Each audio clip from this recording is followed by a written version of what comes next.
Shri C N കരുണാകരന്റെ വാക്കുകൾ കണ്ണൂരിൽ വീണ്ടും വരുന്നത് നേരത്തെ വിഷമമായിട്ട് വളരെ വലിയ വിഷമം നടത്തിയതാണ്. ഒരുപക്ഷെ താൻ ജീവിച്ചിരുന്ന കാലത്ത് വേണ്ടത്ര ചർച്ച ചെയ്യപ്പെട്ടിരുന്നോ സി എൻ എന്ന് ചോദിച്ചാൽ ഇല്ല എന്ന് പറയും. അതിന് ഒരു കാരണം അദ്ദേഹം ചെയ്യുന്ന ജോലികളാണോ, അല്ലെങ്കിൽ നമ്മളൊരു ആധുനിക കലയെ കുറിച്ചുള്ള നമ്മുടെ ചില സങ്കല്പങ്ങളുടെ പ്രശ്നം അത് നന്നായിട്ട് അറിയുന്നതാണ്. നമുക്ക് ആധുനിക കല എന്ന് പറയുന്നത് നമ്മൾ അർത്ഥം തേടി പോകുന്ന ഒരുപാട് അങ്ങനത്തെ പ്രശ്നങ്ങളുണ്ട്. പക്ഷേ കേരളത്തിന്റെ ചലച്ചിത്ര പൈതൃകത്തെ മറ്റൊരു തലത്തിൽ കൊണ്ടുപോയി പ്രതിഷ്ഠിച്ച കലാകാരനായിരുന്നു സി എൻ കരുണാകരൻ. സ്ത്രീരൂപങ്ങളെ പ്രകൃതിയുമായി വല്ലാത്തൊരു ഒരു തരത്തിലൊരു സമയ പ്ലെയിനിൽ കൊണ്ടുപോയിട്ട് പ്രകൃതിയുമായി ചേർത്ത് നിർത്തുകയും അതേസമയം നമ്മളുടെ ചലച്ചിത്ര പൈതൃകത്തെ ഉണർത്തിക്കൊണ്ടുവരികയും ചെയ്യുന്ന ഒരു രീതിയുണ്ട്. അദ്ദേഹത്തെ ഈ പെയിന്റിങ്ങുകൾ മാത്രം വെച്ചിട്ടല്ല നമ്മൾ കാണേണ്ടത് എന്ന് എനിക്ക് തോന്നിയിട്ടുണ്ട്. കാരണം പലപ്പോഴും ഇല്ലസ്ട്രേഷനിൽ നമ്മൾ ശീലിക്കാത്ത ഒരു രീതി, അതുപോലെ കാലിഗ്രാഫി, ഒരുപക്ഷെ നമ്മുടെ പ്രിന്റിംഗ് ഒക്കെ വളരെ വികസിച്ച് വരുന്ന ആ ഒരു ഘട്ടത്തിൽ ഈ ബ്ലോക്ക് പ്രിന്റിംഗിന്റെ ഒരു കാലമുണ്ട്. അതിൽ പ്രിന്റിംഗിൽ ഒരുപാട് പരിമിതികളുണ്ട്. ആ പരിമിതികളെ തിരിച്ചറിഞ്ഞ ഡിസൈൻ വലിയ നവീകരണങ്ങൾ കൊണ്ടുവന്ന ഒരു കാര്യം. ഒരുപക്ഷെ സി എൻ കരുണാകരൻ ചെയ്ത പുസ്തക ഡിസൈനുകൾ, പുസ്തകങ്ങളുടെ കവറുകൾ നമ്മൾ പഠിക്കുകയാണെങ്കിൽ അതൊരു വലിയ പ്രദർശനത്തിനുള്ള അല്ലെങ്കിൽ പുതിയ കാലത്തെ അക്കാഡമിക് തരത്തിൽ വളരെ ആഴത്തിൽ പഠിക്കാൻ അർഹമായ ഒരു കാര്യം കൂടിയാണ്. എന്ന് പറഞ്ഞാൽ സി എൻ കരുണാകരൻ കേവലം ഒരു പെയിന്റർ മാത്രമായിരുന്നില്ല. ഡിസൈൻ എന്ന് പറയുന്ന മേഖലയെ കേരളത്തിൽ പുതിയ ഒരു തലത്തിലേക്ക് ഉയർത്തിയ ഒരു പ്രതിഭ കൂടിയായിരുന്നു. സിയെ കുറിച്ച് ഇനിയും ഒരുപാട് കാര്യങ്ങൾ പറയാൻ സാധിക്കും. പക്ഷേ ഞാൻ പറഞ്ഞ പോലെ വെറും ഈ സ്ത്രീരൂപങ്ങളുടെ സൗന്ദര്യത്തിലേക്ക് മാത്രം ഒതുക്കി നിർത്തി കാണാൻ സ്ത്രൈണമായ സൗന്ദര്യം, സ്ത്രീ എന്ന് പറയുന്ന രൂപം മാത്രമായിരുന്നില്ല, പ്രകൃതി എന്ന് പറയുന്ന ഒരു ദർശനം കൂടിയായിരുന്നു സി എൻ കരുണാകരൻ. അദ്ദേഹത്തിന്റെ ഒരു പ്രദർശനം ഇവിടെ കൊണ്ടുവരാനായി എന്നതിന്, അതിന്റെ ഭാഗമാവാൻ കഴിഞ്ഞു എന്നതിൽ എനിക്ക് ഏറെ സന്തോഷമുണ്ട്. ഇതിനെ ഔപചാരികമായി ഉദ്ഘാടനം ചെയ്ത് രണ്ടു വാക്ക് സംസാരിക്കാൻ കേരള ലളിതകലാ അക്കാദമി സെക്രട്ടറി കൂടിയായ ശ്രീ എ വി എൽ ജോസഫിനെ ക്ഷണിക്കുന്നു. സഹോദരികൾ, സി എന്നിന്റെ ചിത്രത്തിന് സ്വാഗതം നൽകാൻ കഴിയുന്നത് കണ്ണൂർ നഗരം വളർന്നിരിക്കുന്നു. ഇത് സി എന്നിന്റെ ചിത്രങ്ങളുടെ ഒരു പ്രദർശനത്തിനാണ്. 10 വർഷമോ 15 വർഷമോ നമ്മൾ ആഗ്രഹിച്ചാൽ അത് കുഴപ്പമായിരുന്നില്ല. ഇന്ന് കണ്ണൂർ വളർന്നിട്ടുണ്ട്. കേടാമി അതിന് തയ്യാറാണ്. അപ്പോൾ ഇവിടെ ഒരു പ്രദർശനം നടന്നാൽ അത് അഭിമാനകരമാണ് എന്ന് കണ്ടിട്ടാണ് ഇതിൻ്റെ ദേശീയമായ പ്രവർത്തനങ്ങൾ ഉത്സാഹിച്ചത്. അതിനു മുമ്പ് കതിരൂരിൽപ്പെട്ട ഒരു ചിത്രവും ഇവിടെ വന്നിട്ടില്ല. ഇവിടെയുള്ള ഒരു ചിത്രവും അവിടെയും ഉണ്ടായിരുന്നില്ല. ആ നിലയ്ക്ക് കാഴ്ചക്കാരെ തേടി ചിത്രം അതിന് നടയിൽ നിന്ന് പുറപ്പെട്ടത്. നെന്മേലി വാഴപ്പൊടിയുടെ പരസ്യം വാഴപ്പൊടി അങ്ങനെ വിറ്റുപോയെന്ന് എനിക്കറിയില്ല. നമ്മളൊക്കെ അതിന്റെ പരസ്യം കാണാൻ വേണ്ടി കാത്തിരുന്നിട്ടുണ്ട്. അത് നീണ്ടു മെലിഞ്ഞ ഒരു ഫോർമാറ്റിലാണ് വരച്ചത്. അതൊരിക്കലും വീതിപ്പാടിൽ കണ്ടില്ല, നീളപ്പാടിലേ ഉണ്ടായിട്ടുള്ളൂ. അതെ, വാഗപ്പൊടിയൊക്കെ ഉണ്ടോ? പക്ഷേ വാഗപ്പൊടിക്ക് ഇങ്ങനെ ഒരു പരസ്യം വന്നതുകൊണ്ട് ആണ് ഇപ്പോ സുധാകരൻ പറഞ്ഞു വെച്ചാൽ അത് രേഖാചിത്രമാണ്. അതിരുകൾ. രേഖാചിത്രം എന്ന് പറയുമ്പോൾ പ്രതലത്തിന് അതിര് നിശ്ചയിക്കുകയാണ്. അതിനുള്ളിൽ നിറം ചേരുമ്പോഴാണ് കളറിങ്ങിൽ ആണ്. അപ്പൊ ഫോംസ് ആൻഡ് കളേഴ്സ് എന്ന് പറയുന്ന രണ്ട് ഘടകങ്ങളുടെ സമന്വയമാണ്. ഇത് ഒരു നിർദ്ദിഷ്ട പ്രതലത്തിൽ എങ്ങനെ വേണം എന്ന് നിശ്ചയിക്കുന്നതിനെയാണ് ആളുകൾ കോമ്പസിഷൻ എന്ന് പറയുന്നത്. കോമ്പസിഷന് വേണ്ടി നിയമങ്ങളുണ്ട്. റൂൾ ഓഫ് തേർഡ്സ് അടക്കം ഇന്നും ആളുകൾ പുലർത്തിപ്പോരുന്ന നിയമങ്ങൾ. അരിയിൽ നിന്ന് എത്ര വിട്ടു നിൽക്കണം എന്നൊക്കെ പറയുന്ന നിയമങ്ങളാണ്. എന്നാൽ ഈ നിയമങ്ങൾ അത്രയും അദ്ദേഹം പാലിക്കുന്നു എന്നുള്ളത് ഇതിനിടയിൽ നമ്മൾ കാണുന്ന ഒരു കാര്യമാണ്. എവിടെയും അദ്ദേഹം ഇത്തരം കോമ്പസിഷന്റെ നിയമങ്ങളെ ഉല്ലംഘിക്കുന്നില്ല. അത് നമ്മുടെ കണ്ണിനോട് ഏറെ ചേർന്ന് പോകണമെന്ന് സാധ്യതയുള്ളതാണ്. രണ്ടാമത് നിറങ്ങളുടെ പ്രയോഗത്തിൽ സിയൻ ഒരിക്കലും ഉദാസീനനായിട്ടില്ല. നിങ്ങൾക്ക് പരിചിതമായ ഒരു ലോകത്ത് നിന്ന് തന്നെ അദ്ദേഹം നിലങ്ങളെ നിലനിർത്തും. അവിടെ നടക്കുന്ന പ്രകോപനങ്ങളുടെ ഒരു ദൃഷ്ടാന്തമായി ആ ചിത്രം പരിണമിക്കുകയും ചെയ്യും. സ്ത്രീകളുടെ ശരീരം പുരുഷന്മാരുടെ ശരീരം സ്ത്രീകൾക്കും കൗതുകമുള്ളത് കൊണ്ടാണല്ലോ പ്രപഞ്ചം നിലനിൽക്കുന്നത്. അപ്പൊ അതുകൊണ്ട് ഒരു പുരുഷൻ സ്ത്രീയുടെ ചിത്രം വരച്ചു എന്നത് നാട്ടിൽ കുഴപ്പമുണ്ടാക്കുന്ന ഒരു കാര്യമല്ല. പ്രത്യേകിച്ചും നഗ്നതയും വിവസ്ത്രതയും തമ്മിലുള്ള അകലം നമുക്കറിയാവുന്ന ഒരു കാര്യമാണ്. വസ്ത്രമുള്ള ലോകത്ത് ഒരാൾ വസ്ത്രം ഉപേക്ഷിക്കുമ്പോഴാണ് വിവസ്ത്രത. എന്നാൽ പൊതുവെ നഗ്നത ശീലമാക്കിയ ഒരു ജനതയുണ്ടെങ്കിൽ അവിടെ അതിനെ വിവസ്ത്രത എന്ന് വിളിച്ചുകൂട. ആ സാക്ഷരത അവരിൽ എത്തിയിട്ടില്ല എന്നേ ഉള്ളൂ. ഇതിലെ ഏതാണ് ശരി ഏതാണ് തെറ്റ് എന്നുള്ളതൊക്കെ പറയാൻ കഴിയുന്ന ആളുകൾ ധാരാളമായി പലവിധ മേൽക്കൂരുകൾ കീഴിലായിട്ടുണ്ട്. അവരെ എല്ലാവരെയും കാര്യങ്ങൾ പറഞ്ഞു പഠിപ്പിച്ചു വരുന്നതുവരെ ചിത്രകാരന്മാർ സൂര്യ താഴെ വയ്ക്കുകയോ ആലോചിക്കുന്നവർ അത് വേണ്ടാന്ന് വെക്കുകയോ ചെയ്യാൻ പറ്റില്ല. ആലോചനയും വരയൊക്കെ ആ വഴിക്ക് നടക്കും, മറ്റേ കൂട്ടർ അവരുടെ വഴിക്ക് പോകും എന്നുള്ളതാണ്. ഇവിടെ ഇപ്പോ എനിക്ക് നമ്മുടെ ശരീരത്തിലെ ഏറ്റവും വിശ്വസിക്കാൻ കൊള്ളാത്ത അവയവം ഏത് എന്ന് ചോദിച്ചാൽ നിങ്ങൾ തരാൻ പോകുന്ന ഉത്തരം എന്താണെന്ന് എനിക്കൊരു സംശയമില്ല. ഞാനാണെങ്കിൽ പറയാൻ കൈയാണ്. കൈ വിശ്വസിക്കാൻ കൊള്ളാത്ത ഒരു കാര്യമാണ്. കൈ തൊട്ടു മുമ്പ് ചെയ്ത് എന്ത് എന്ന് നിങ്ങൾക്ക് ഓർമ്മിക്കാൻ കഴിയില്ല. അതുകൊണ്ടാണ് നിങ്ങളുടെ ഫോൺ എവിടെയോ വെച്ച് മറന്നുപോയി എന്ന് നിങ്ങൾ പറയാം. ബാക്കി അവയവങ്ങളുണ്ടെങ്കിൽ ഒരു ചതിപ്രയോഗത്തിന് നിൽക്കില്ല. ഫോൺ വെച്ചത് എവിടെയാണെന്ന് അറിയണമെങ്കിൽ മറ്റൊരു ഫോൺ ബുക്ക് വേണം വിളിക്കാൻ. അതിനെയാണ് വർഗബന്ധം എന്ന് നമ്മൾ പറയുന്നത്. നിങ്ങളുടെ കണ്ണട ഉപയോഗിച്ച് മറന്നു പോയാൽ ഫോൺ കൊണ്ട് വിളിച്ചാൽ കണ്ണട പ്രതികരിക്കില്ല. അതിന് വേണ്ടി വരുന്നത് ഭാര്യയുടെ കണ്ണടയാണ്. ഭാര്യയുടെ ഫോണും ഭാര്യയുടെ കണ്ണടയും എന്നത് ആണുങ്ങൾക്കും കുറച്ച് പെണ്ണുങ്ങൾക്കും കണ്ടെത്താനായി കഴിയുന്ന ഒരു കാര്യമാണ്. അപ്പൊ റെറ്റിനയ്ക്ക് അപ്പുറത്തേക്ക് നമ്മുടെ കാഴ്ചകൾ നീങ്ങുമ്പോൾ ആ കാഴ്ചകളിൽ എന്തുണ്ട് എന്നറിയാൻ അത് പരിചയിച്ച ആളുകൾക്ക് സാധ്യമാകും.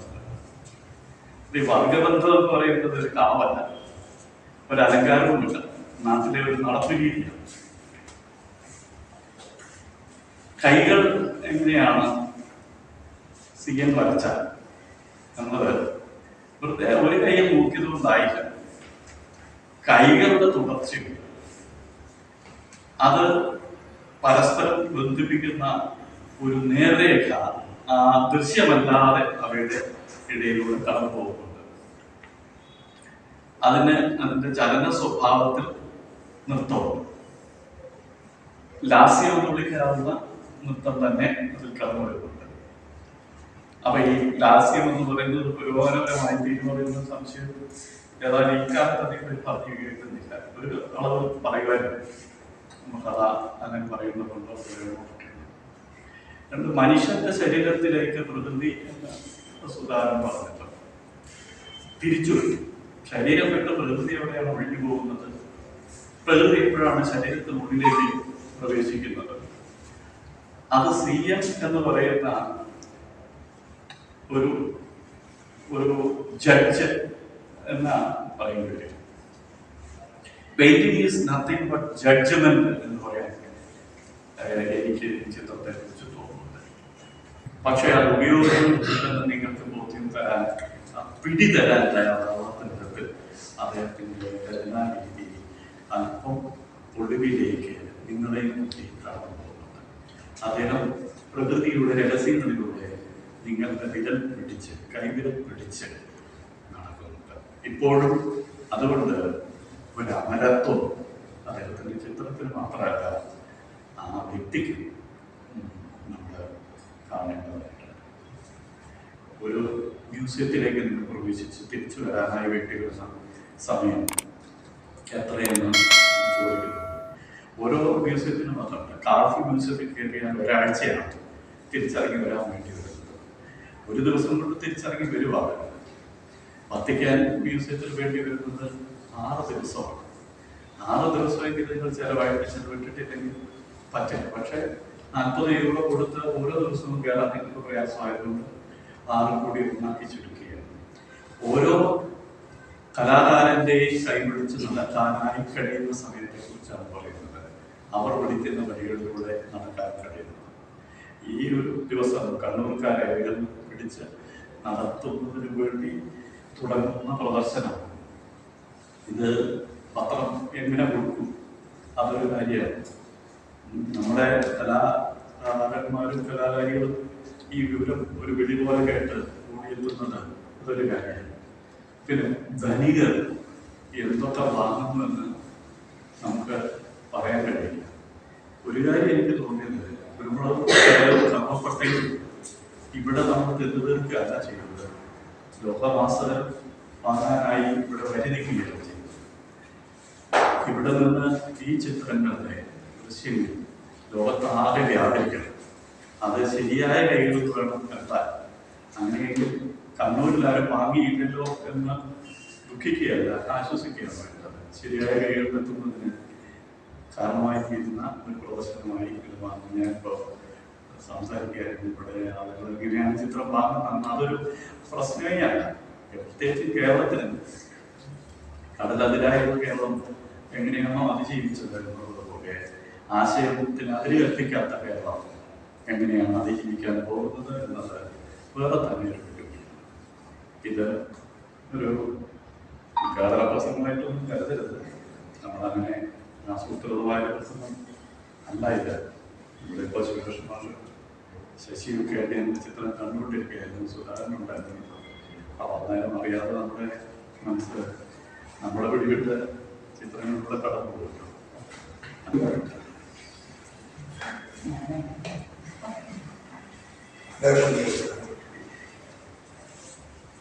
ചിത്രങ്ങൾ എന്നറിയാൻ 1 മാസം തമച്ച പോലെ ഇന്ന് കാണാനുള്ള അവസരം ഈശ്വരിയമ്മ എനിക്ക് തന്നിട്ടുണ്ട് കഥകൾ. അപ്പോ എനിക്ക് മനസ്സിലായ ഒരു കാര്യം, ചിത്രത്തിന് മുമ്പിൽ നിന്ന് മുമ്പൊന്നും ആൾക്കാർ സംസാരിക്കുന്നത് എനിക്ക് ഇഷ്ടമായിരുന്നു. ഇപ്പൊ അതാണ് ആലോചിച്ചത്, ഒരുപാട് ശ്രദ്ധല്ലേ കുറച്ചും കൂടി നീളട്ടെ. അത്രയും സമയം എനിക്ക് ചിത്രം നോക്കി നിൽക്കാം. ഒറ്റക്കാലം ഇത്ര സമയം നോക്കി നിൽക്കാൻ പറ്റും. ചിത്രങ്ങളെ പറ്റി ഇത്രയും വിശദീകരിച്ച് അദ്ദേഹം പേരും പറഞ്ഞു കഴിഞ്ഞു. എനിക്ക് ചിത്രങ്ങളെ പറ്റി ഒന്നും പറയാനില്ല. കാരണം വെച്ചാൽ ചിത്രങ്ങളെ പറ്റി പറയാനുള്ളതല്ല, അത് കണ്ട് മനസ്സിലാക്കി ഓരോരുത്തരുടെ മനസ്സിൽ എന്താ തോന്നുന്നു വെച്ചാൽ അതേപോലെ കാണാനാണ് അദ്ദേഹം പറഞ്ഞിരിക്കുന്നത്. പിന്നെ ഇപ്പൊ ഇങ്ങനെ ഒരു എക്സിബിഷൻ നടത്താൻ വേണ്ടിയിട്ട് നമ്മുടെ മഹേഷ് എറണാകുളത്ത് നോക്കിയ മഹേഷിനെ അറിയില്ല, മഹേഷ് എന്നെ അറിയില്ല. മറ്റേ അക്കാഡമിയുടെ ഗാലറിയിൽ വെച്ചാണ് പരിചയപ്പെടുന്നത്. അപ്പൊ മറ്റേ ചെയർമാൻ ഉണ്ടായിരുന്നു. അപ്പൊ ഞാൻ കയറിയപ്പോ പറഞ്ഞത് ഇതാണ് ഞാൻ പറഞ്ഞ ചേച്ചി എന്ന് പറഞ്ഞപ്പോ മഹേഷായിട്ടാണ് സംസാരിച്ച് പെട്ടെന്നുണ്ടായ ഒരു തീരുമാനമാണത്. അപ്പോൾ ഞാൻ അതിന് പ്രത്യേകിച്ച് വിഷമമായിട്ടൊന്നും പറഞ്ഞില്ല. കാരണം വെച്ചാൽ അദ്ദേഹത്തിന്റെ മനസ്സിൽ എപ്പോഴും എന്താ വെച്ചാൽ വിൽക്കണമെന്നോ അല്ലോ അതിന് കുറെ കാശുണ്ടാക്കണമെന്നോ അല്ല. ഇത് മനുഷ്യരെല്ലാവരും കാണണം, അതാണ്. വരച്ചു കഴിഞ്ഞ് കഴിഞ്ഞാൽ എപ്പോഴും പറയാറെന്താ വെച്ചാൽ ഈ ഒരു സർക്കസുകാരൻ മറ്റേ മൃഗങ്ങളെയും മറ്റും കൊണ്ടുപോകണ പോലെ ഒരു കൂട് വിട്ട് കഴിഞ്ഞാൽ അടുത്ത കൂട്ടിലേക്ക് ഈ സിംഹ പുലി എന്തൊക്കെയാണെന്ന് വെച്ചാൽ അവരെയൊക്കെ കൊണ്ടുപോകുന്ന പോലെയാണ് ഒരു ആർട്ടിസ്റ്റിന്റെ അദ്ദേഹത്തിന്റെ ജീവിതം അങ്ങനെയാണ്. കാരണം വെച്ചാൽ ഇത് നാട്ടുകാരെ കാണിക്കുക എന്നുള്ളതാണ് ഏറ്റവും വലിയൊരു സന്തോഷം. അതുകൊണ്ട് ഞാനിപ്പോഴും അതിന്റെ പുറകെ തന്നെയാണ് പോകുന്നത്. കാരണം എന്താ വെച്ചാൽ മഹേഷ് ചോദിച്ചപ്പോഴും വേറെ വലിയ കാര്യങ്ങളൊന്നും ചോദിച്ചില്ല, ഇങ്ങനെ എക്സിബിഷൻ നടത്തണം. പിന്നെ ആദ്യം ഇദ്ദേഹം കതിരൂര് പഞ്ചായത്തിൽ നടത്തിയപ്പോൾ ഇവർ ആദ്യം പറഞ്ഞ കാര്യം എന്താ വെച്ചാൽ കോഴിക്കോട് വരെയാണ് CN കരുണാകരന്റെ ചിത്രങ്ങൾ വന്നിട്ടുള്ളൂ, ഇന്ന് വരെ ഇത് വടക്കേ ഭാഗത്തേക്ക് വന്നിട്ടില്ല, അപ്പൊ നമുക്കത് വടക്കോട്ടും കൂടി കൊണ്ടുപോകണം എന്ന് പറഞ്ഞപ്പോൾ ശരിയാണ്. പക്ഷെ വീണ്ടും ഇത് വടക്ക് കണ്ണൂര് തന്നെ കാണിച്ചത് ഞാൻ ഒരിക്കലും പ്രതീക്ഷിച്ചിട്ടുണ്ടായിരുന്നില്ല. അപ്പോൾ പിന്നെ ചിത്രങ്ങളെ പറ്റിയൊക്കെ ഒരു 3 ആളും പറഞ്ഞു. എനിക്ക് ചിത്രങ്ങളെ പറ്റി പറയാനൊന്നും അറിയില്ല, പക്ഷെ ഇത് കണ്ട് ആസ്വദിക്കാനും ഒക്കെ കഴിയും. അത് ഇങ്ങനെ ഒരാളുടെ ഭാര്യയെ ജീവിച്ചുകൊണ്ട് മാത്രമാണ്. കാരണം എന്താ വെച്ചാൽ നമ്മൾ 24 മണിക്കൂറും കണ്ടോണ്ടിരിക്കുന്ന ഒരു കാര്യം ഇതാണ്. അതുകൊണ്ട് അതെങ്ങനെയാണ് വരയ്ക്കണേ, ഞാൻ എന്താണ് ഉപയോഗിക്കണേ ഒരാൾ ചോദിച്ചാൽ നമുക്ക് പറഞ്ഞു കൊടുക്കാൻ സാധിക്കും. അപ്പൊ അങ്ങനെയുള്ള ചില കാര്യങ്ങളൊക്കെയാണ് എനിക്ക്. പിന്നെ എനിക്ക് അതിനൊന്നും പറയാൻ കഴിയുന്നില്ല.